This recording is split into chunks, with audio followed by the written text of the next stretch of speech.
So there's an application of this social technology, I think, to almost any industry, but especially to those where you want to align incentives over a broad spectrum of people and enable them to come together to accomplish things that maybe they were unable to come to consensus about before. So in our case, we're applying that to pizzerias. Today, I'm very excited to be joined by Snax. If you don't know who Snax is, he is the founder of PizzaDAO, a decentralized autonomous organization that's designed to help pizzerias achieve economies of scale. And there's more than 500 local pizzerias across 100 different countries that are part of the PizzaDAO. Snax, welcome to the show. How you doing today? I'm doing great, Michael. Thanks for having me on the show. I'm super excited because today, Snax and I are going to explore how local businesses can benefit from a DAO. And we're going to unravel some of the story. As a matter of fact, I want to start with a bit of your story right now. Uh, let's back up a little bit. How did you personally get into crypto and DAOs? Start wherever you want to start. We'd love to hear your story. So I was pretty early to crypto. I was in college, and then I dropped out, and I was spending a lot of time just reading Twitter and learning about programming and various other things. And I came across this hacker group, and they had started taking donations in Bitcoin. What year was this? This was 2011, Okay. and so I said, a currency backed by math seems like something that makes sense. And so I bought a little bit at about $20 a coin, and then every 6 months or so, or sometimes a year, I would have a eureka moment. Like, oh man, this is really something. I got to pay more attention to what is getting built here.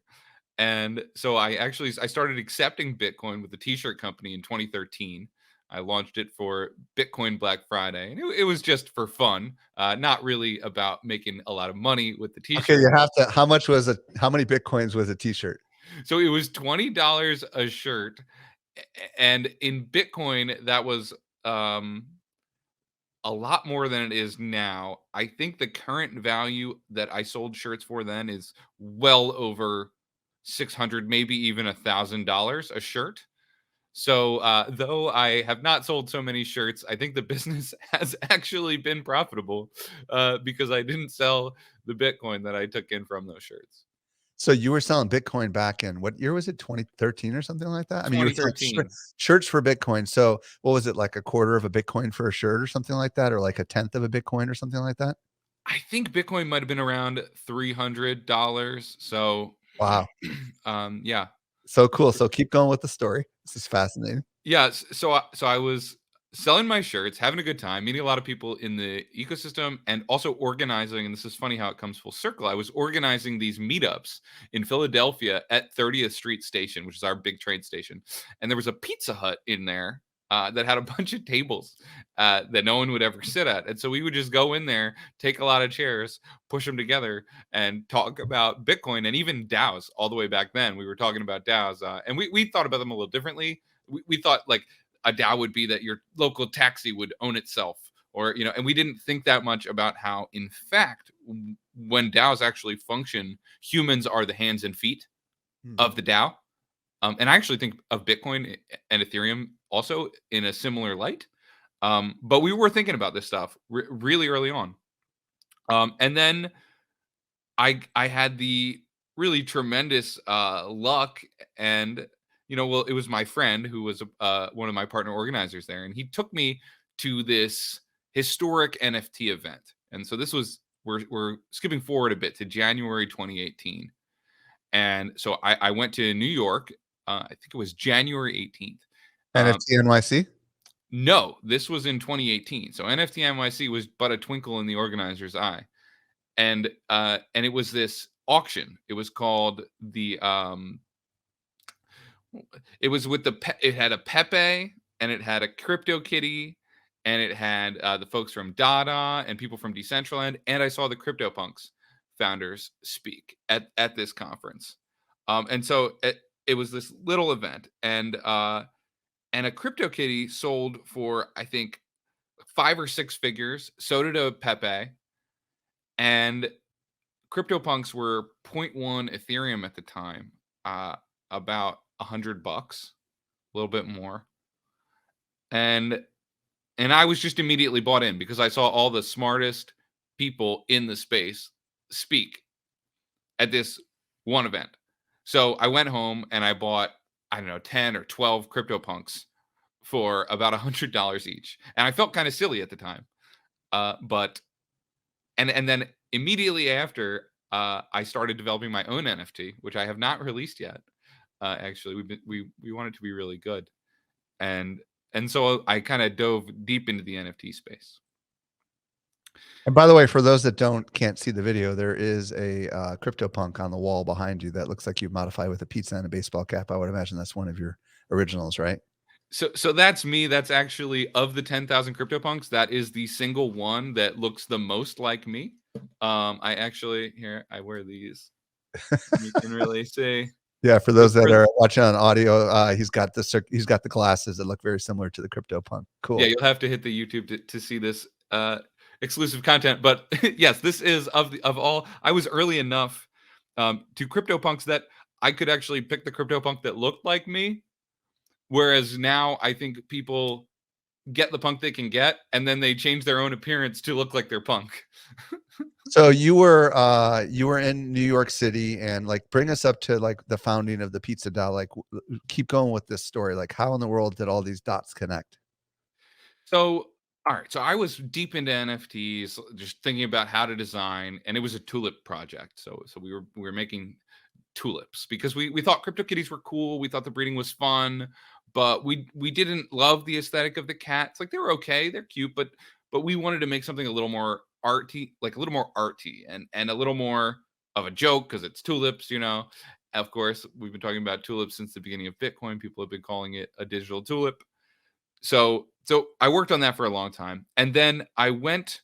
Well, then we all went into quarantine, right? Which was really tough, for me, and I think for everyone, and especially for small businesses, and we'll come back to that later. But Clubhouse came out, and one of my friends got me on there, and I had this deep well of Web3 information in my head, like, you know, people I knew, and just I knew all this at that time. I mean, and now the ecosystem is so large, I don't know everything, but at that time, I knew pretty much everything there was to know about what you could do and what was out there. And so I just started in November of 2020, and I just started teaching people and building community. I made this room called NFTs are to objects as DAOs are to corporations. And that Clubhouse room ran for like 2 days. And I wasn't there the whole time, but I kept coming back like, oh, wow, they're still talking about that. This is something. Uh, and so skip forward a few months, and there was this big NFT community on Clubhouse. And I had started talking about PizzaDAO. And my talking points were a lot less honed back then. I would just kind of say, and this is actually pre-PizzaDAO. So this was in like December, January. And I was talking about how small businesses should be community owned, and that the way to get there would be to build blockchain-based accounting systems so they could be compliant and tokenized. And that's how they would get to being community owned. And people would kind of glaze over. You know, they were not so. They were like, "Okay, man, I guess." And so I realized that I needed like a test case to prove this. And pizzerias are one of the most prevalent businesses on earth, right? There are so many pizzerias, and pizza has always been on the forefront of technology. You know, one of the first things to be ordered on the internet, the first, famously, the first Bitcoin transaction, 10,000 Bitcoin for 2 pizzas on May 22nd in 2010. So pizza kind of made sense. And I was also, at the time, I was thinking a lot about how Bitcoin and Ethereum acted on humans. because I read this book by Michael Pollan, who wrote The Omnivore's Dilemma, which kind of changed our food culture in the United States, made a lot more people talk about corn and corn syrup and all these things. He has this other book called The Botany of Desire. And this book looks at the human plant dynamic from the plant perspective. So it picks 4 plants. It's the potato, the tulip, marijuana, and the apple. And it basically says, like, how has the apple manipulated humans? Like, why did the people going west in early America plant so many apple trees? Oh, because they had no potable water, and so they were drinking cider. Um, and so I started thinking about Bitcoin acting on humans and Ethereum acting on humans, and then I started to think about pizza acting on humans. And so, how could you build an organization that would give pizza its own kind of agency? And so that's this kind of stew of ideas about community ownership of small business and about how DAOs relate to things, to objects, to ideas, to people. It came to the PizzaDAO. And so I started talking about the PizzaDAO a lot. And then the hash masks came out, which were an early NFT. People might remember them. And they were on a bonding curve that started low and ended pretty high. And they sold out their whole collection. And it was kind of rumored. No one really knew exactly what their artistic composition was, like who had done it, but it seemed like it was a bunch of different artists that collaborated. And so I was just hanging out on Clubhouse, and someone came in and they said, "What if we make uh, pizza hash masks?" And I said, "Huh.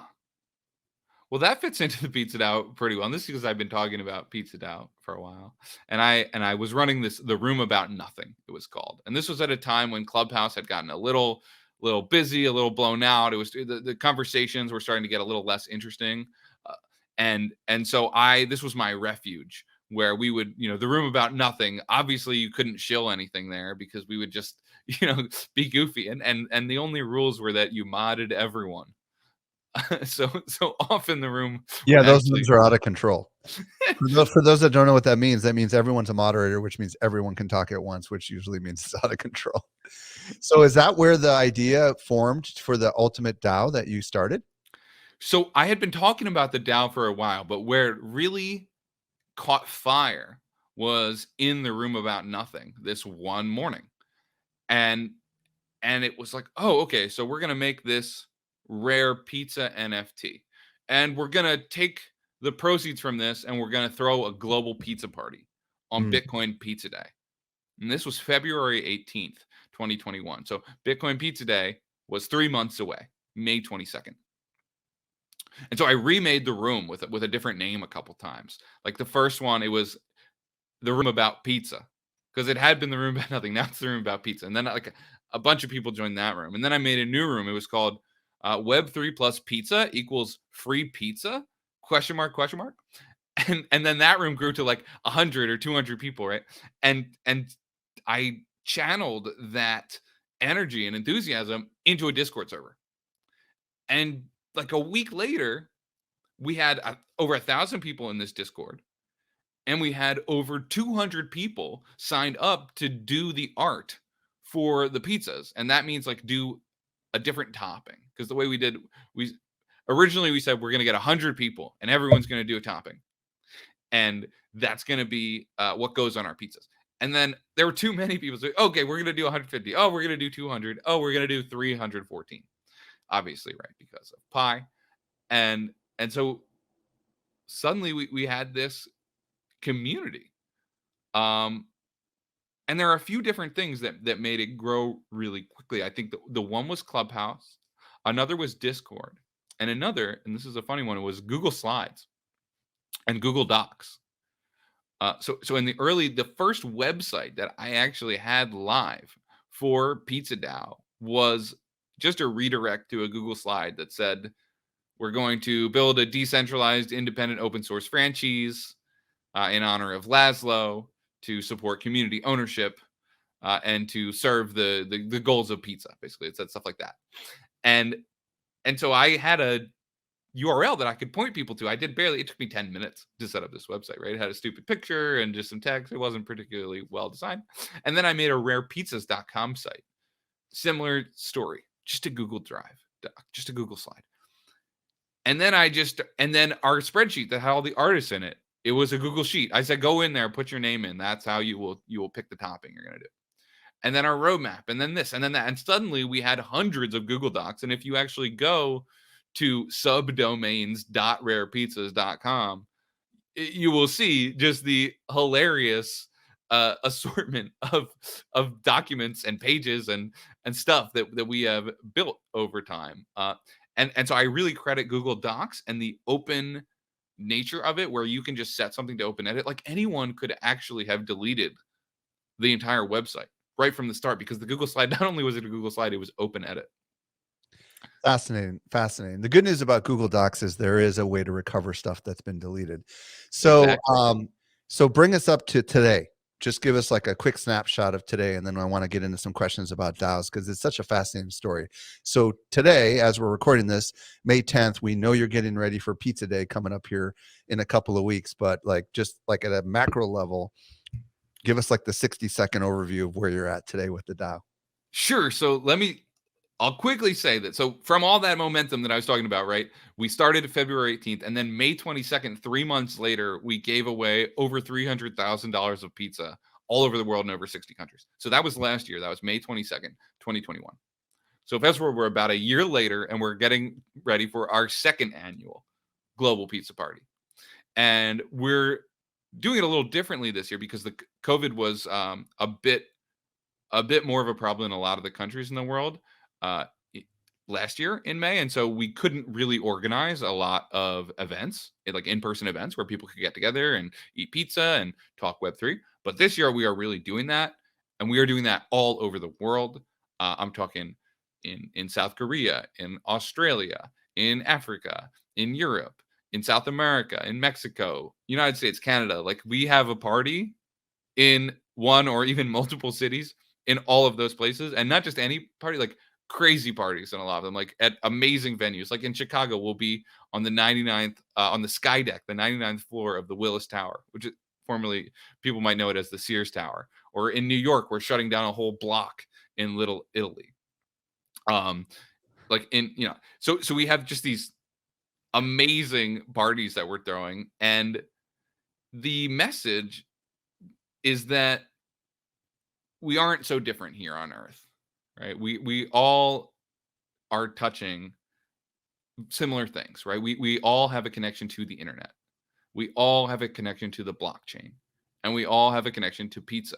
And these are just three simple things that we can agree on here on planet Earth. And I think there are a lot more, but we talk about the Web3 space as a process of consensus building.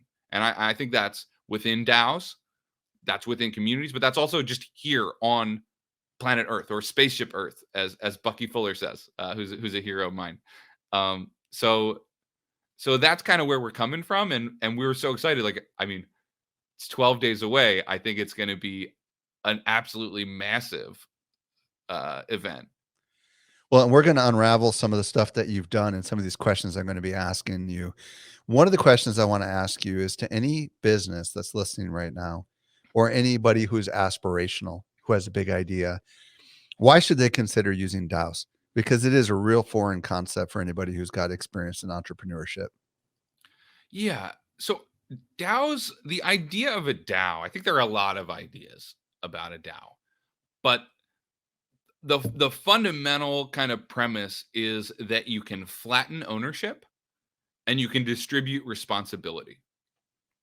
And so there are a lot of things that go along with that, but I like to say that you have to work backwards in a DAO. You have to get it organized so that it can be autonomous, so that it can be fully decentralized.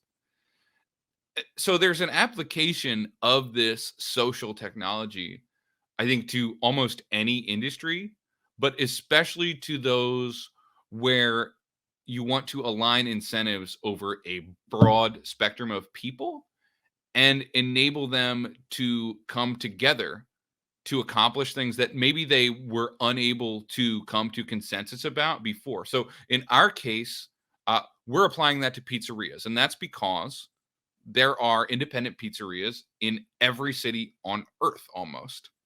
And they don't have as good technology as the big pizza businesses, as the big pizza chains. And yet they do make some of the best pizza, right? Like the pizza at your independent shop, it's going to be way better than a chain. And so there's no reason they shouldn't actually have the kind of technology that the bigger entities have, or the kind of knowledge base, or the kind of supplier relationships, or even the kind of financial powers. And this is where the blockchain comes in, we think, right? To allow community ownership of businesses. So, but fundamentally, right, it comes back to giving a network ownership, because Web 2 has been about networks. It's been about network building. And in a certain frame of mind, everything is about network building. If you, on some level, all business is just building networks. And historically, it has been hard to distribute ownership, trustworthy, incontrovertible ownership of these networks to the participants. And this means the participants are less bought into the success of the network. It means they feel less ownership. They feel less inclined to go out of their way for the success of the network. They feel less inclined to count on the network, to build on the network. So Web3 really changes that. And that's why when we apply it to pizzerias, and they've been talking, independent pizzerias have talked about working together for a really long time.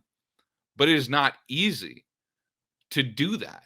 And now look at what we did, right? We said on February 18th, let's throw a global pizza party.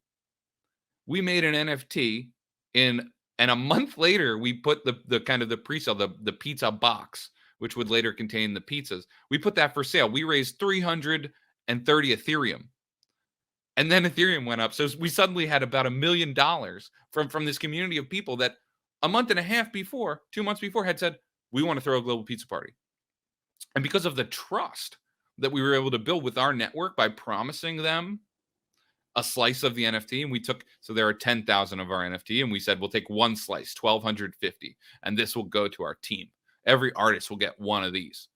Every team member who, will get one of these, and people who do more work will give more. And so this bond of trust backed by this token, even though we hadn't sent it out yet, right? We hadn't even delivered it to everyone, but just the trust that we would and could was enough. And so in 3 months, we gave away over $300,000 of pizza in 63 countries. I mean, Well, and we should unprecedented. mention where I met you was at NFT LA because you had a booth and you were giving away free pizza. So Yeah. obviously you must have worked with a local pizzeria in Los Angeles to get that pizza there, and you were essentially spreading the word to anybody who wanted to come up and talk to you, and that's where I met you. And I started talking to you, and it turned out we had a mutual friend in common. So I want to zoom in on a couple things you talked about, because if someone's going to start a DAO, let's talk about mission, ownership, and communication, right? Because these are all things that they need to be thinking about. Talk to me about mission first. Like, what do we need to be thinking about if we're going to start a DAO when it comes to mission and ownership? So the cool thing about PizzaDAO is that for people who know what a DAO is, when you say PizzaDAO, they can immediately have a lot of associations about what we might be doing. But fundamentally, and that's why PizzaDAO is so cool, is because we are trying to be a blueprint for anyone to put any word in front of DAO and then strive to live up to that promise. So if you made a DAO like Lake DAO, what does Lake DAO do? Well, it probably tries to help lakes. And what do lakes want? I don't know, to be clean, to be good ecosystems, right? Stock the fish, maybe. Yeah, have fish in them, right? Yeah. So we say, like, what does pizza want, right? In the context of PizzaDAO? Well, it wants to be eaten. It seems like its primary goal. And so how do we as a community build towards that? And so making sure that the word that you put in front of DAO aligns with the mission. So people hear what the name is of your thing, and then they hear the mission, and they're like, oh, well, if you're making a lake DAO, then caring about the fish in the lake, okay, checks out. And if we're making PizzaDAO and we say we're going to throw a global pizza party, okay, that checks out. If we say we're PizzaDAO and we're going to help pizzerias to make better pizza for cheaper and get it to more people, well, okay, that seems like something you would do as PizzaDAO. And so for us, we even had we said pizza should be free, which was our kind of like sticky viral motto. And so that was a really great mission for people to coalesce around, because it just said, well, what are we going to spend our treasury on? Well, pizza. We're going to give it away. So it was really easy for us as a DAO to have alignment and buy-in on buying people pizza. Like the pizza that we bought you in LA, that's because our community wants to buy pizza with our treasury. That is what we do. Now we have some other things that we're obviously working on, but we came to consensus as a community that we were going to be giving away pizza. What about ownership? Talk about that a little bit, because that's probably confusing for a lot of people. Yeah. So our rare pizza NFT, it doesn't, I mean, necessarily represent traditional like financial. I mean, it certainly doesn't, right? It's not a stock certificate. It's not any of that kind of thing. It is just a piece of art, and it's a bake sale, right? We are selling digital pizzas, and then we're taking the money and we're buying real pizza, and so that's the pitch. But when we promise our community that they're all going to get that token that represents that, they feel like bought in because they own a part of the exercise, a part of the organization. Like we are throwing a global pizza party, we are funding it with these pizza NFTs, and I'm going to get one. And if we are successful, then I have a piece of that success, and no one can take that from me because it's on the blockchain, it's in my wallet, and I was given this for the work that I did as part of this effort. And so that level of trust is incredibly powerful. And it's not like they're worth a ton of money, you know, or anything. It's about, and we recently did a retroactive allocation to compensate people. We've been voting on this to compensate people for their time, and they're not getting paid like great rates for what they did. They're really not. But what they're getting is recognition and respect. And that is really important. I mean, So just to be clear, technically, you sold NFTs, and it sounds like you kept a chunk of them for the DAO, right? And you used the funds from the initial sale and the ongoing creator fees from the resell to kind of fund the DAO. And then basically, different people hold more of the NFTs, and then you have voting with the NFTs. Is that generally how it works? But does the DAO hold in a treasury like a big chunk of these NFTs? Is that generally how it works? so a lot of DAOs, yeah, that's how, whether it's an NFT or a token, the DAO does take an allocation of the initial token for itself to sustain operations. And we made ourselves into like the Federal Reserve of free pizza, basically, because we just said, look, this token that we're making, this represents our combined belief that we should give away pizza. And then people said, okay, well, I believe in that. I'm going to buy that. And so together we breathed life into this thing that was just the belief that pizza should be free, that we should give away pizza. So that was what sustained like our entire business model, right? As a DAO, like that was how we built it. But then for voting, um, so a lot of people, there's a lot of philosophy about this, about how to do voting well. I mean, you look at governments all have different systems, and DAOs are going to be no different. I think we're very early, but most of the thinkers that I respect in the space don't think that token based voting is the solution. And specifically, when I say that, I just mean one token, one vote. And that's because you don't actually want your entire entity to be steered by someone who just comes in and buys a bunch of the token. Who knows why they're doing that? Who knows, like, if we like them or trust them or want to do what they want to do.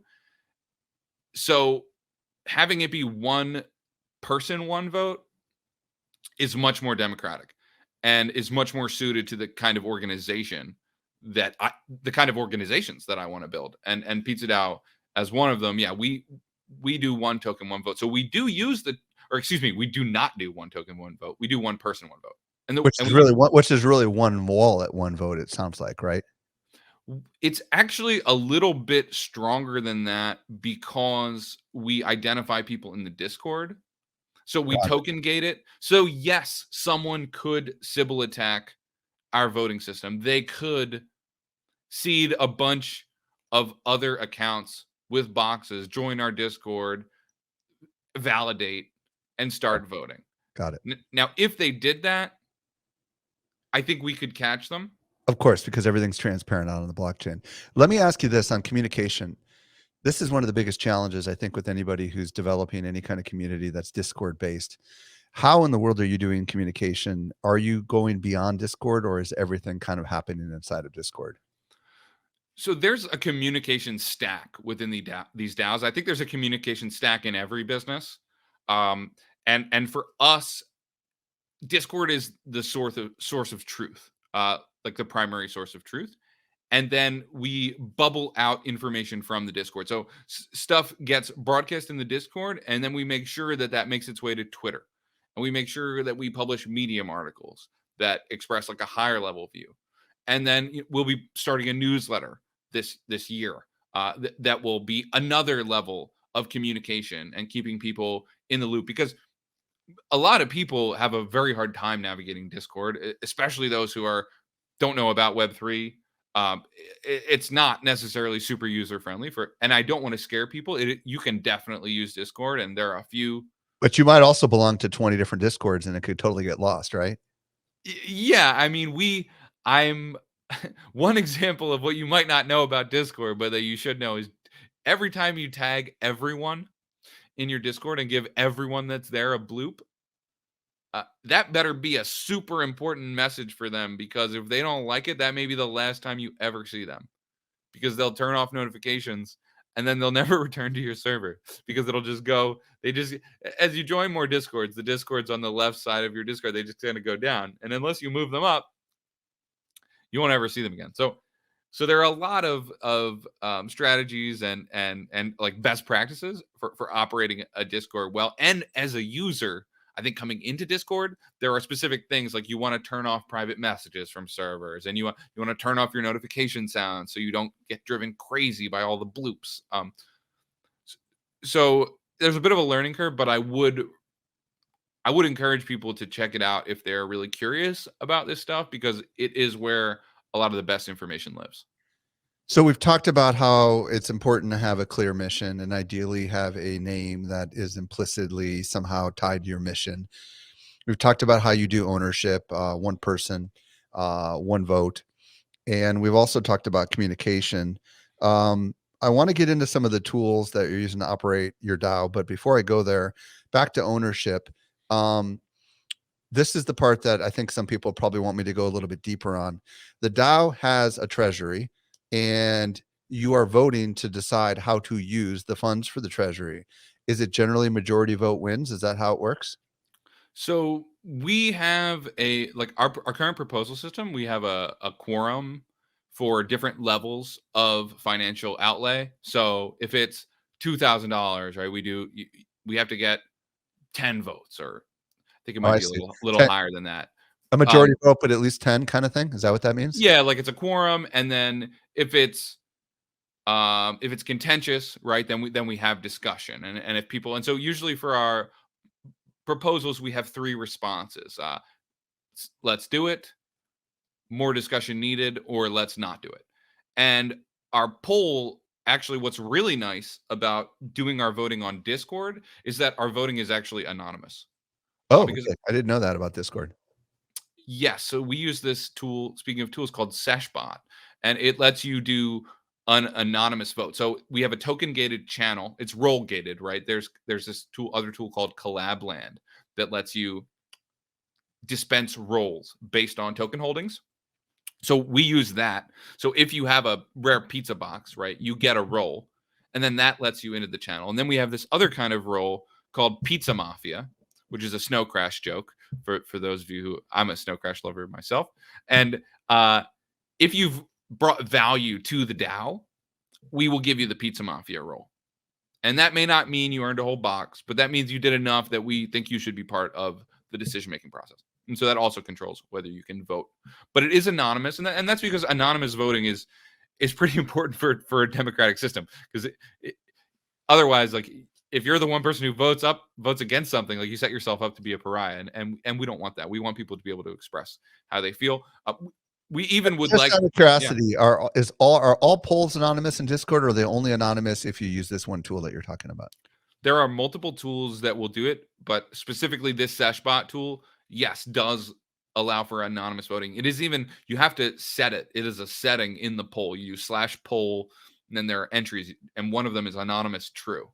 But Discord by its own nature does have polls built into it, no? Or is it always external plugins that allow you to do polls in Discord? I'm just curious. It does not have its own polling system built in it. It has kind of a proxy for it, which is you can just do reactions. You can say, okay, vote reactions. That's what I'm seeing inside. That's not the same, though, as what you're talking about. Got it. Okay. Well, this is actually also done by reactions, but it doesn't show you who reacted. I see. Okay, cool. So let's get into some of the other tools that you're using. We know you're using Discord.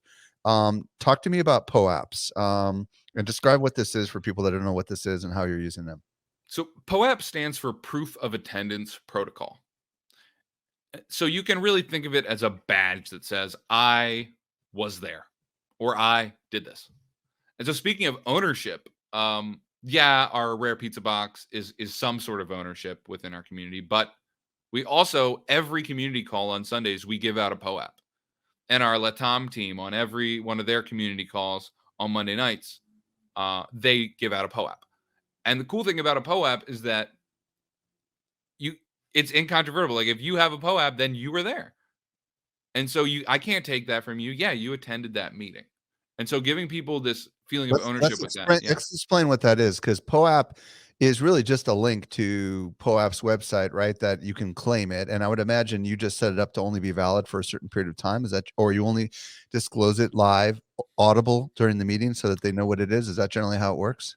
Correct, because people actually do try to steal our POAPs. Because they think that we will later reward the holders of those POAPs for having done the activities that resulted in them having the POAPs, and they're not wrong. Like that, we like to do that. In fact, every week on our community call, we do a raffle at the end of the call where if you were at any of the 4 previous calls, those POAPs give you eligibility.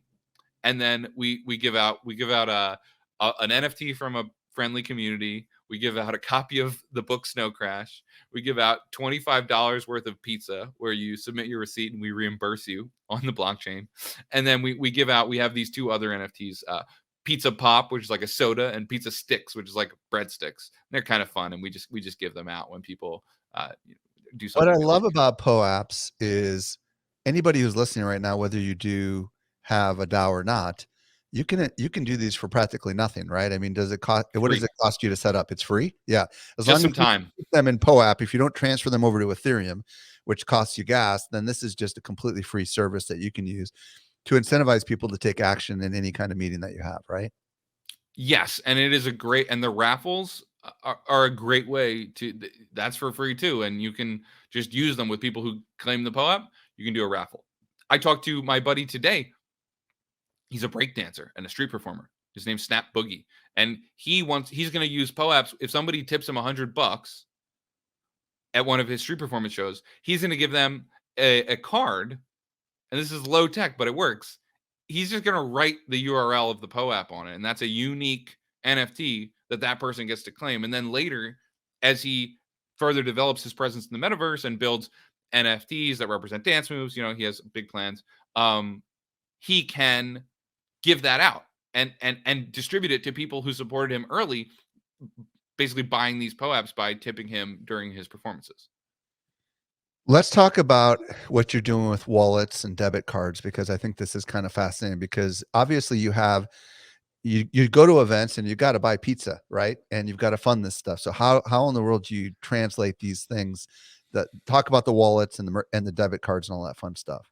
Yeah. So the financial structure of PizzaDAO is that we have this NFT, and people buy the NFT, and then those funds go into this smart contract wallet.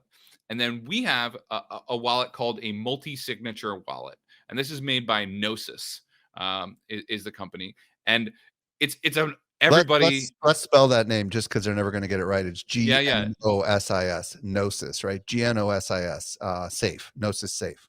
exactly, because it keeps your funds safe. And and the idea with Gnosis is that it's a multi-signature.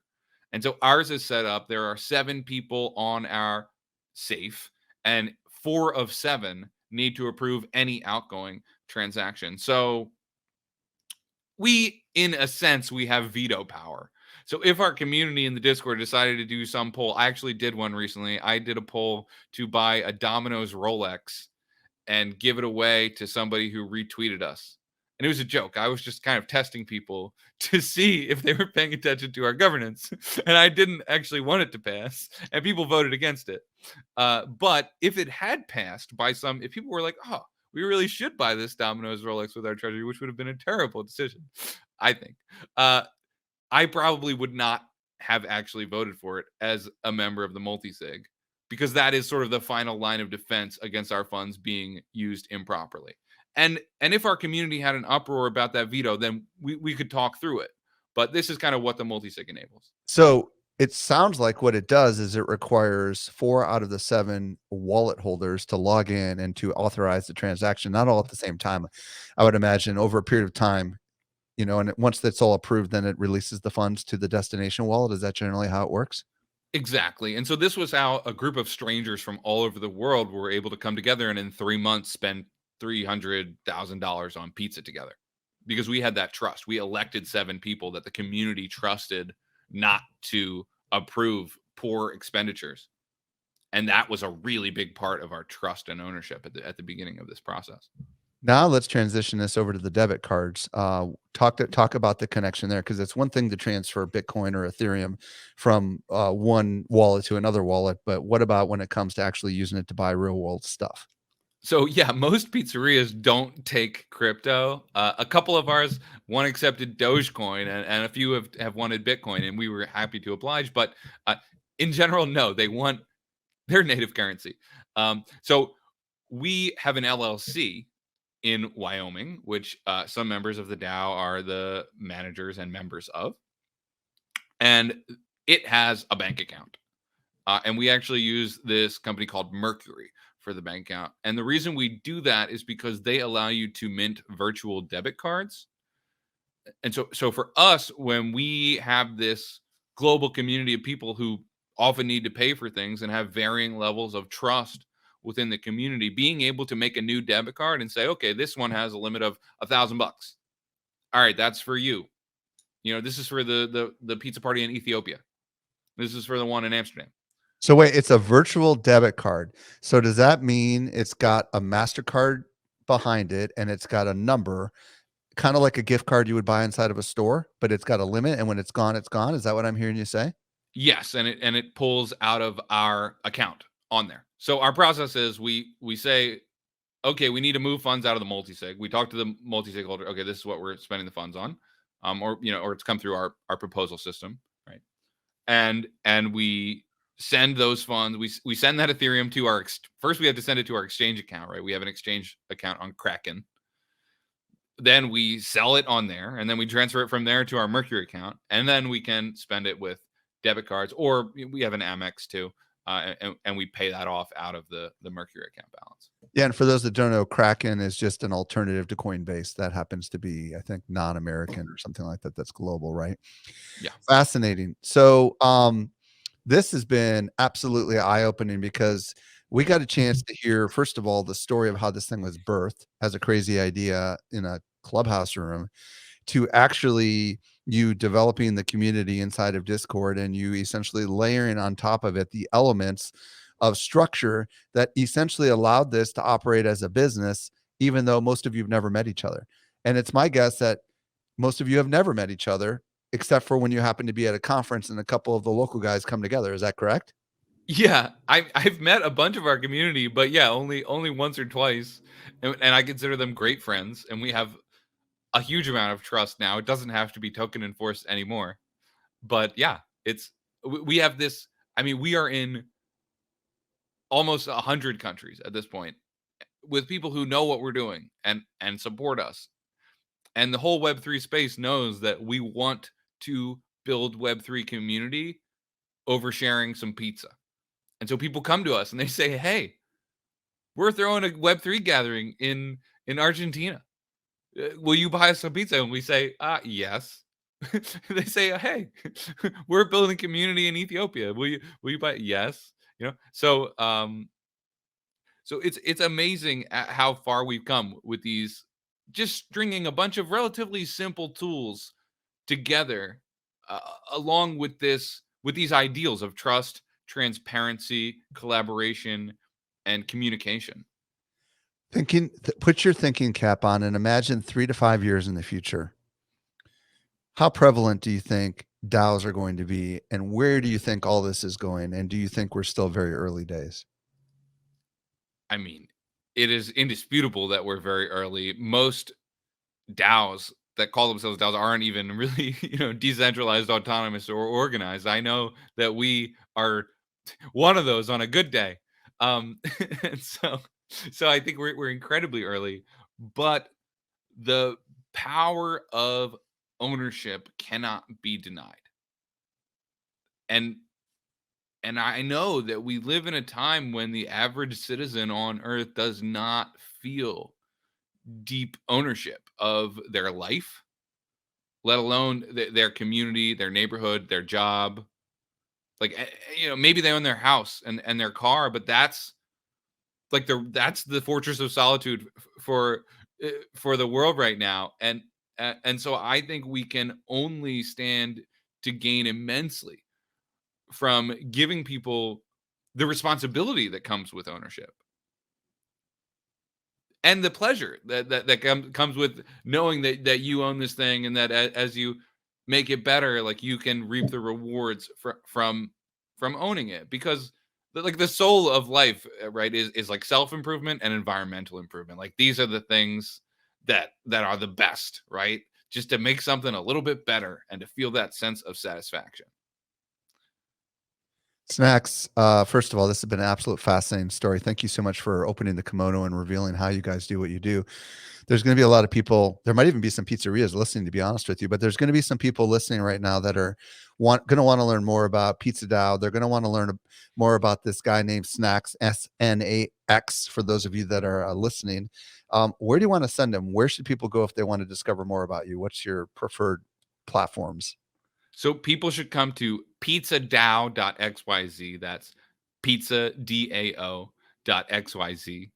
And we're also on Twitter, pizza_DAO. And the rare pizza NFT is ours too. You feel free to follow us there as well. And I am snack_man on pretty much every platform. We'd love to see you in our Discord if you want to talk more. That's discord.gg/pizzadao. Now, when you say snack, you spell it SNAX. Is that correct?